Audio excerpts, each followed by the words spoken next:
You're skinny fat if you look okay in clothes, but with your shirt off, you look soft and lack muscular definition. I'll show you a simple way to fix this. It starts with nutrition. Despite being at a healthy scale weight, you're not in a calorie deficit or even at maintenance. To create an easy 200 to 300 calorie deficit, which will probably be slightly more with your daily activity and your training, I recommend taking your body weight and multiplying by 12. For example, if you weigh 170 pounds, multiply that by 12 and that equals 2,040 calories per day.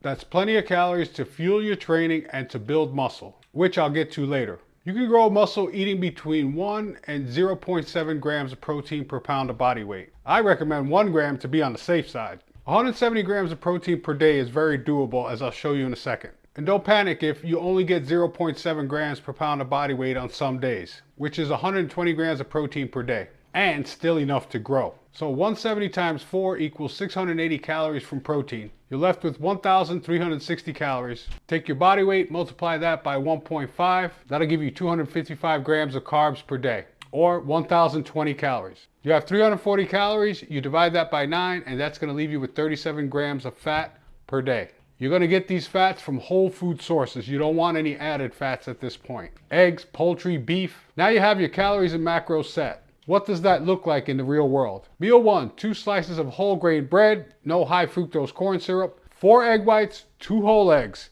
and I like to add low sugar ketchup, 2 tablespoons. Meal 2, 5 ounces of chicken breast, 200 grams of brown rice, 1 cup of frozen spinach, and 2 tablespoons of teriyaki sauce. Meal 3, pre-workout, 1 large banana, 1 cup of dry measure oats, and 1 scoop of whey isolate. Meal 4, 5 ounces of chicken breast, 250 grams of sweet potato, and 1 cup of frozen spinach. That's 2,010 calories, 186 grams of protein, 233 grams of carbs, 38 grams of fat, and 31 grams of fiber. I know the protein was a little bit higher, but what you can do is you can drop your protein down, increase your fats, or you can drop your carbs down, increase your fats. You can mix and match, but you'll have to run this diet for a few weeks to figure out what works best for you. Warning, as you see, there are no snacks. If you're eating 4 whole meals per day, you will be full and satiated. Your desire for snacks will go way down. But if you add snacks on top of your meals, you're gonna wipe out your calorie deficit fairly quickly.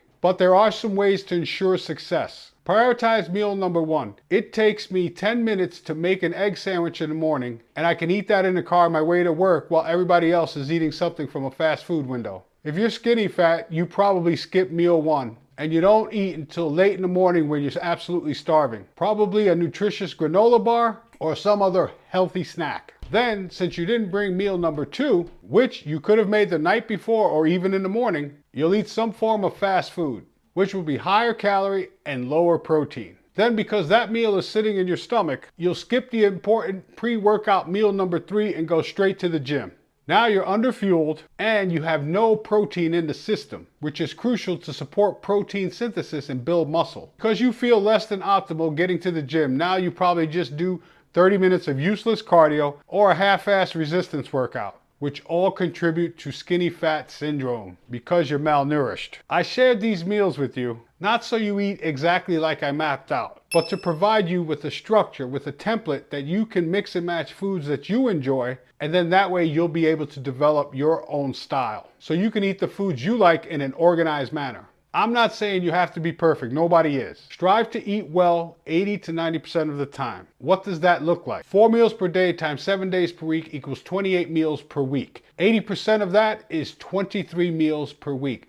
90% of that is 25 meals per week. Over time, you'll get more consistent. You may be at 50% right now, but strive to push it to 60, 70, and hopefully you get in that 80 to 90% range. Side note, people who are super lean and ripped, they're doing it 100% of the time. I don't care if you've been in the gym 1 month or 10 years. If you're skinny fat, you're a beginner. Why? Because you're not training, you're just exercising. Big difference. You skipped the fundamentals and you started freestyling in the gym from day 1. With no plan, you never developed a strong foundation of exercise execution and strength.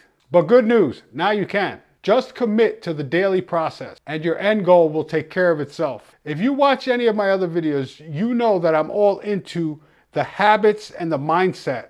The psychology is what screws everybody up. So I hope you can appreciate when I do come at you with things like this, because it's very important. You need to master and dominate the basic compound lifts. And you also need to get really good at accessory lifts. Using the principles of progressive overload, you know what they are. Adding weight to the bar, adding reps, increasing exercises. All those things will help contribute to progressive overload. Then of course, sprinkle in some arm work for fun. Ultimately, you have to find a plan, and that plan has to work for you, based on how many days per week realistically that you can train. For someone who's skinny fat, I like push-pull legs. I'm gonna link a video in the end card of a push-pull legs video I did, but there's plenty others out there as well. Warning, consistency is crucial. Never miss 2 workouts in a row. 1 off is gonna happen. 2 in a row, that's a trend. Don't freestyle. Go into the gym with a plan.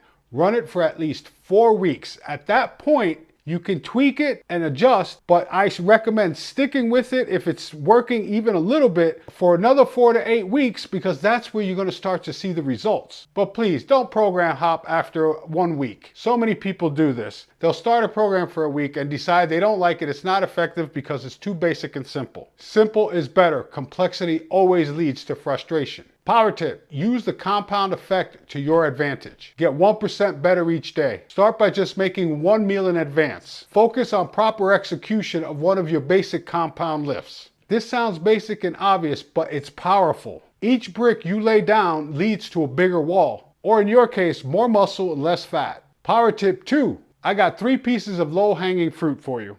Creatine to accelerate strength and hypertrophy. Water to keep hunger quiet and also improve your exercise performance. Sleep to support your hormones and recovery.